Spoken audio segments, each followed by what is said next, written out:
So hi and welcome to Mr. and Mrs. G Talk Business, your opportunity to find the answers to those burning questions that are keeping you awake at night. And today I have a question from James. And James asks how to best structure an appraisal system in his business. Thoughts? Well, I think we've got polar opposite opinions on this one, so I'll let you start. Yeah, it's not often we have polar opposite opinions, is it? Not in the last 5 minutes, we haven't. Yeah. Well, no, this is true. This is true. Okay, so back in the day, when we were in hospitality, as you know, we'd have anything up to 80 staff. So the thing was, when scheduling your appraisals, and I think it's important to talk to your team and have appraisals. Be structured about it. Have it scheduled out, put the time aside in your diary, make sure every team member knows when their appraisal time is, when it starts, when it finishes, so that you make sure that you're not overrunning on those appraisals, because as we all know, there are some people within our businesses that could took the hairs out of a wooden leg. So just make sure you keep it all on time. And remember, the appraisal system is their meeting. It's all about them. They're the ones that need to get value from that meeting. And something I found really useful was to actually have an appraisal questionnaire. So I could give that to the team members. They'd have the opportunity to review it, to make their comments on it, and to let me have it back before they actually sat down with me to have their appraisal.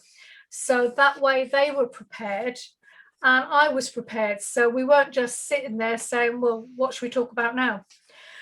Some really great questions. And these are some that I dug out from an appraisal system that I helped one of our clients put together a few years ago. And they are, just really quickly, if you could create your dream role, what would that look like? Do you believe the dream role is achievable for the next 5 years? If not, why not? How can we bring elements of this role into your present job? What additional knowledge or skills would help in achieving your dream role? What are your most important goals for the coming year? What do you feel went well this year and what might have gone better? So those are some ideas. I've got a list as long as my arm, but those are just some of the questions that I found really useful to use. So go on then. So give us your opinion, Mr. G. My opinion is don't have appraisals. Do away, or if you do have them, do away with them, and instead have monthly one-to-ones. There's a line out there that's higher slow, fire fast. My observation is that normally most businesses do the polar opposite of that. And what can and does happen in business is that businesses keep hold of underperformers. One of the main reasons for that is your yearly appraisals. So a person can go a whole year without getting any feedback on how they're doing.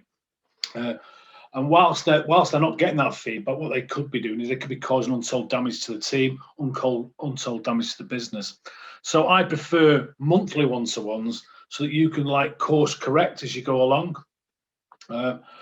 Another thing you need to consider is that one of the reasons why people would probably put their hands up and say can't do monthly one-to-ones is that for every hour you spend with a member of your team, it will save you 10 hours during the course of that month. 10 hours where people are coming to you for feedback or for management instructions. So you actually end up saving yourselves a lot of time. So what would I sort of do in that hour if I was sitting down with someone for an hour? Or what would I recommend people do? Give feedback, especially on their key performance indicators, their KPIs. I would definitely listen to their concerns. And also make sure I document them. So we've got a paper trail. And then I would coach them up, if you like, coach them up so they're growing and agree on any of their training needs. And useful questions for a one-to-one, for a monthly one-to-one would be, How do you feel you're going? Do you feel we're seeing the best of you right now, or the best that you can do right now? What needs to happen for us to see the best you can do? And then take action on that third one. Yep. So that's where I'd go. Okay. Yes. Have appraisals, start monthly one-to-ones. Okay. Yeah. Great words of wisdom there, Mr. G. As you know, I am so passionate about onboarding new team and getting Excuse me, 38 years of marriage. That's the first time you've said that one. What did I say? Well, words of wisdom. Words of wisdom. It's okay. We'll cut that bit out. Right.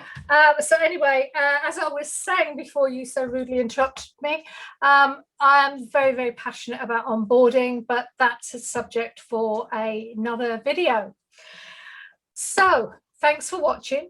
If you know a friend, a colleague, or somebody who would benefit from watching this, please do share it with them.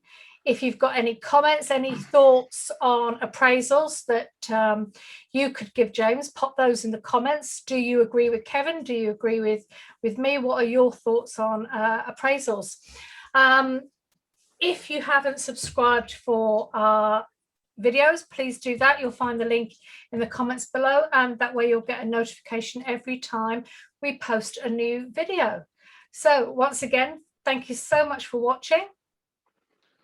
Yeah, I'm sure you agree with me. Give it a go. It only works. You'll thank me later. So go and have a cracking day. Bye for now, guys.